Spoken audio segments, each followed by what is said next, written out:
Welcome to Zebu.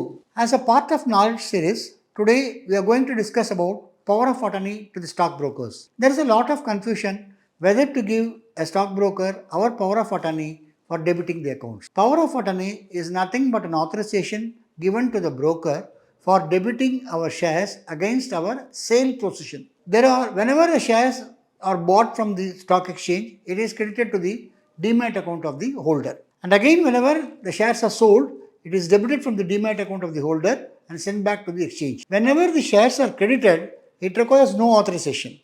But when the shares are debited from our account, it requires authorization of the concerned account holder definitely. There are three ways to authorize the transactions.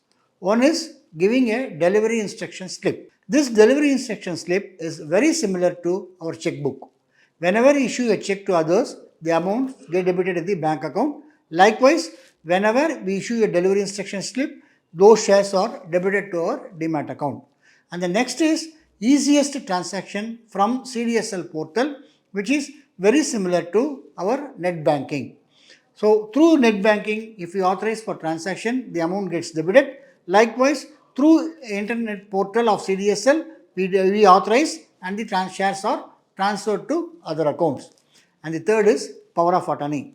Power of attorney is authorization given to the broker for debiting the shares for settlement.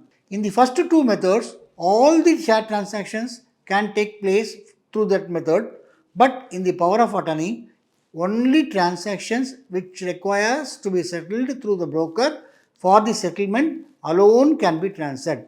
No off-market transfers, no other party transfers can be done through this transaction. Whenever the shares are debited using the power of attorney, it will go only to the pool account of the stockbroker. It cannot go to any other account. It can go only to the pool account of the stockbroker, and from the pool account it will go to the exchange. So it is 100% safe. And the second is, whenever the shares are debited using a power of attorney, you will get immediately an SMS as well as email from the concerned depository, it is CDSL. So we immediately come to know what are the shares debited to the settlement, particular settlement from our account.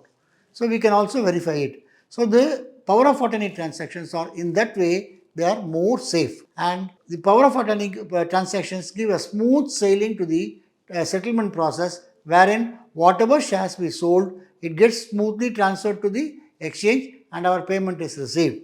It is 100% safe, and so it has got no risk. Moreover, from July 2022, SEBI is also going to introduce DDPI, that is Demat Debit and Pledge Instructions, which is very similar to our power of attorney. It is an improved version of power of attorney. And it is also going to be a same like 100 rupees stamp paper, and it can also be signed digitalized, and all the benefits are going to be there. So before executing a power of attorney, we should know very well about the process, very well about the benefits, and then we can execute, and or we can follow up the whatever the transactions are being done through power of attorney. We can also follow it from this our side. So these are the process of power of attorney. Before executing a power of attorney, we should always know what are the benefits of it, what are the risks involved in it, what are the process of it, so that we can use it judiciously and we can enjoy the benefits of power of attorney, so that our transactions are smooth and the settlement process is continuously carried out without any hindrance. Thank you very much. Happy investing.